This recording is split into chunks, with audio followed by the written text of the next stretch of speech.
Hi guys, nagtatawa pa rin ako. So, sa sala sila kumain. Ayun yung pinagkainan nila. So, pumunta ko dun para ligpitan.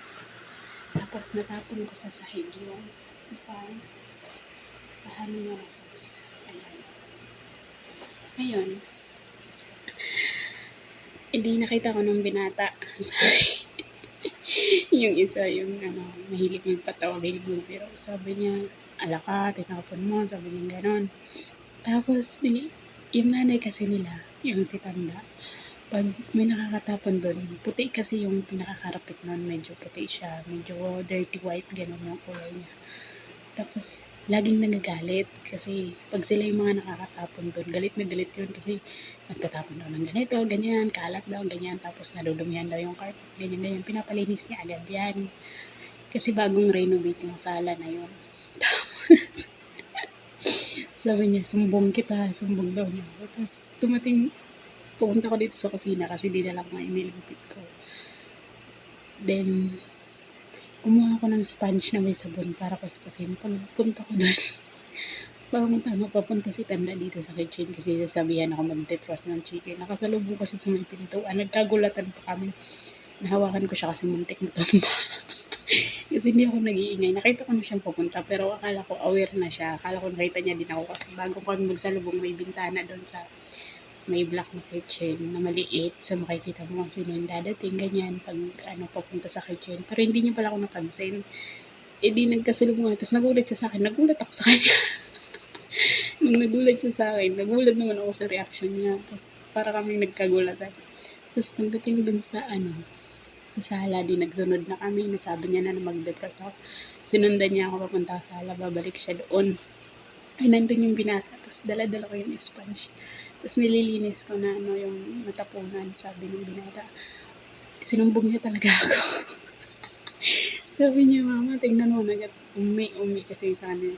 Umi, tingnan mo, natapon ni Jilin, nagkalat siya dyan, tingnan mo, ganyan. Tapos sabi ng mama niya, ay, hindi, naglinis yan si Jilin, linisin niya yan, ganyan, hindi niya hayaan may dumi dyan. Tapos sabi ng binata, bakit gano'n pag kami nagkakalat? Sila daw nagkakalat, galit na galit. Kasi pag nagkakalat yan siya, pupunta agad yan siya sa akin. Tapos magsasabi, si ganito, nagkalat doon, ganyan na yun si Tanda.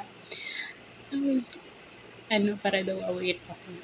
So, lilinisan ko agad yun. Hindi, kahit sabihin nila bukas na, hindi ko pinagpapabukas yun kasi minsan makakalimutin ako. Ang sabi ng binata, bakit ganun? Pag kami yung nakakadumi, galit na galit ka. Pag si Jeline, okay.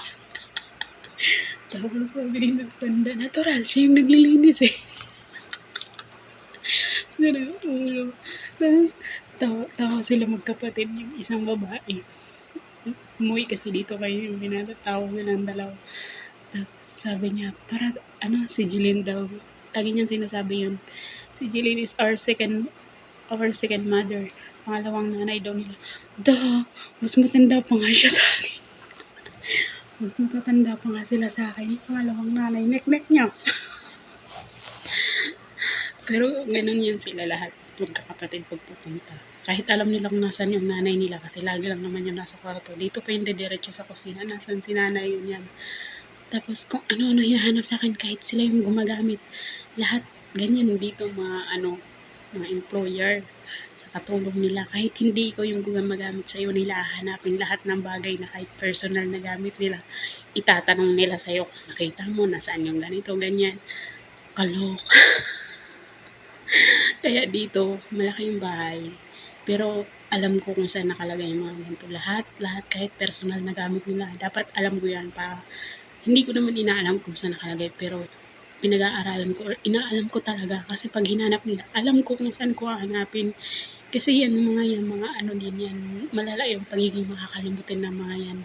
Tapos pag nagtanong pa yung mga yan, parang ang pinagbibintangan. Nasaan yung ganito, ganyan. Nandito lang yung tayo lang nandito. Ganon sila. Kaya dapat alam mo. Kaya minsan tumatahimik yan sila pag naghahanap. Tapos alam ko kung saan ko kukunin. Tapos nakikita nila nandun lang pala. Tumatahimik yan sila. So, ganyan yan sila dito. Kaya sabi nila, para daw akong second nanay nila. Lahat ng gamit sa bahay, alam ko.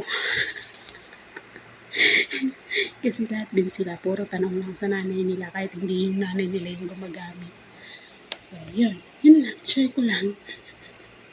Pag ako daw yung nakakadumi, okay lang. Pero pag sila daw, hindi daw okay. Lalo na yung isang may mga anak. Pag pumunta yun dito, pag may natatapon yun doon, takbo agad yun sa akin. Jilin, please, linisin mo yun. Baka makita ni nanay. Ganyan, ganyan sila. Kasi rarat-raran sila ng matanda. Tapos, isa pa, pag may nababasag ako, sinasabing makiwish sila, okay lang daw. Huwag daw matakot, huwag kabahan.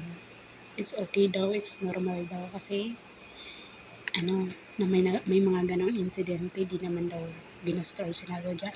Pero pag mga anak niya yung nakabasag yan, papapalitan niya yun. At papagalitan niya, mapapalitan. Tapos pag ako lagi niya akong inaano na, huwag matakot, huwag kabahan, ganyan. Baka daw magkasakit ako sa puso.